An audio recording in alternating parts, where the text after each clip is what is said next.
নমস্কার বন্ধুরা, তোমরা দেখছো অম্বিকা রান্নাঘর। জানো তো, ছোটবেলায় যখন ভোলা মাছের নাম শুনতাম ভাবতাম এই মাছটার নাম ভোলা মাছ কেন? এই মাছটা কি সবকিছু ভুলে যায় তাই এর নাম ভোলা মাছ? আজকে সেই ভোলা মাছ নিয়ে চলে এসেছি একটা সুন্দর রেসিপি তোমাদের সাথে শেয়ার করতে। ভোলা মাছের ফ্রাই। প্রথমে মাছগুলোকে জল দিয়ে ভালো করে ধুয়ে পরিষ্কার করে একটু নুন, একটু হলুদ দিয়ে ম্যারিনেট করে নিচ্ছি। এখানে আমি প্রায় নিয়েছি 7 পিসের মতো ভোলা মাছ।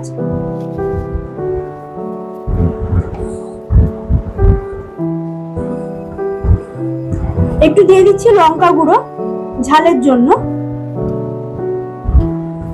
দিয়ে এটাকে কিছুক্ষণ ম্যারিনেট করব। এবার দিয়ে দিচ্ছি একটু আদা বাটা, দিয়ে দিচ্ছি একটু রসুন বাটা। ভালো করে মাছের দু সাইডেই মশলাটা আমি মাখিয়ে নিচ্ছি।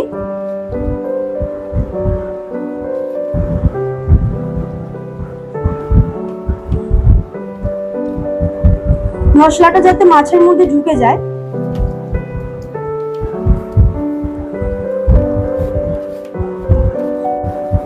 এবারে দিয়ে দিচ্ছি একটু কাশ্মীরি লাল লঙ্কা গুঁড়ো কালারের জন্য।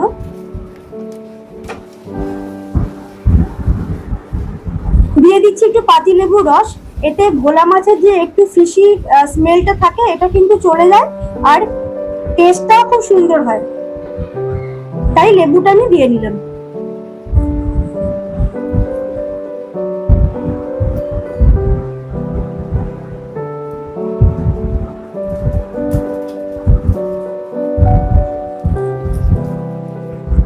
এবারে মাছের গায়ে মশলাটা আরেকবার খুব ভালো করে মাখিয়ে নেব।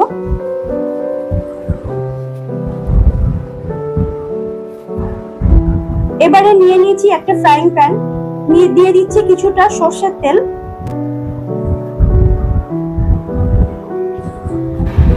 এবারে একে একে মাছগুলো আমি ফ্রাইং প্যানের মধ্যে দিতে থাকবো।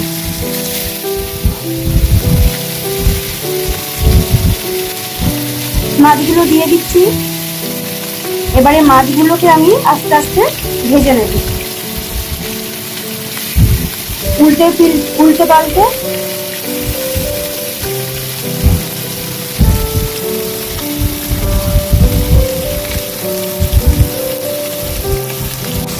এক পিঠটা মোটামুটি ভাজা হয়ে গেছে। এবারে অপোজিট সাইডটা আমি আস্তে আস্তে ভেজে নিচ্ছি।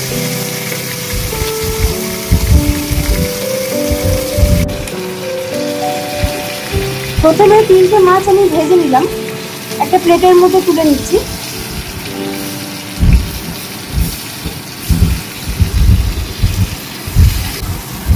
এবারে বাকি তেলে বাকি মাছগুলো দিয়ে দিলাম, আর মশলাগুলো যেটা ছিল এটা আরেকটু ওপর থেকে দিয়ে দিচ্ছি, যাতে মাছের গায়ে মশলাটা ভাজার সময় খুব সুন্দরভাবে লেগে থাকে।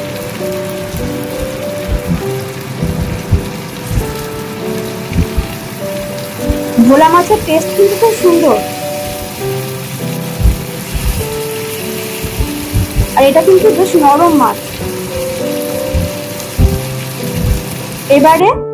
এবার একটা প্লেটের মধ্যে ভোলা মাছগুলোকে আমি তুলে নিয়েছি, দিয়ে সুন্দর করে একটু পেঁয়াজ, টমেটো, লেবু দিয়ে পরিবেশন করছি।